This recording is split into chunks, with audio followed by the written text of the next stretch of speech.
Magandang umaga po. Nagigising na po yung lingkod. Ito po. Kape muna tayo. Pero ito walang tinapay. Gaya po ng lagi sinasabi. Okay, kape. Minsan walang tinapay. Okay lang po yun. Ulit-ulit lang naman ang takbo ng buhay natin araw-araw. Mahalaga po maramdaman natin ang pagpapala ng Diyos paggising. Pasalamat sa Diyos. Lagi pong inaulit yun na hindi hawak natin ang bukas, hawak ng Diyos. Yung iba po talaga hindi nagising, binangungot. Nagising man, kumatos, gano'n.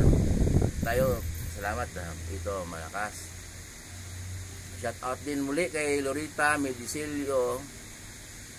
Lorita Polgo Medicilio. Polgo, dalaga siya.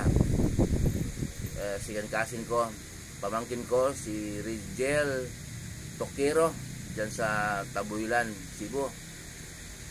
Si Maricel Taliedo, pinsan ko, lagi nakasubaybay ng video ko. Ate Sita, nasa Dubai, ibang lugar, no?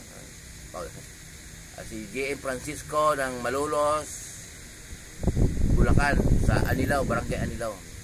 Kahapon po pala may nag-comment sa post ko, taga Cebu siya, bata pa.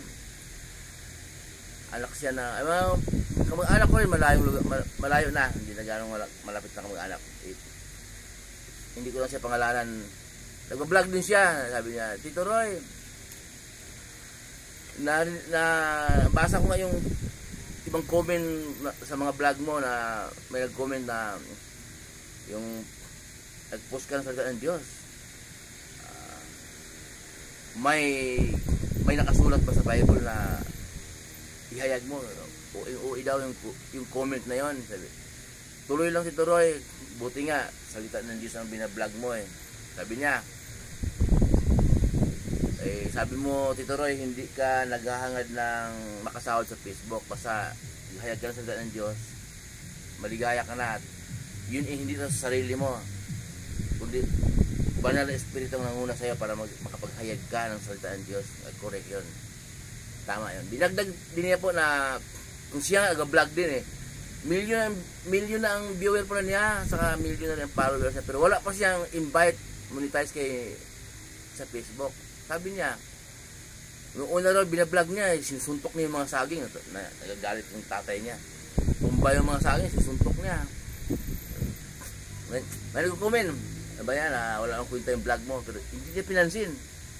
Tuloy siya eh, gusto niya makapag-vlog eh, saka maraming nanonood naman, pero milyon na. Ngayon po wala pa rin monetize daw, wala pa rin palatandaan na napansin siya ni Meta, pero ang dami niyang viewer. Ngayon daw, sakit ng kamay niya eh.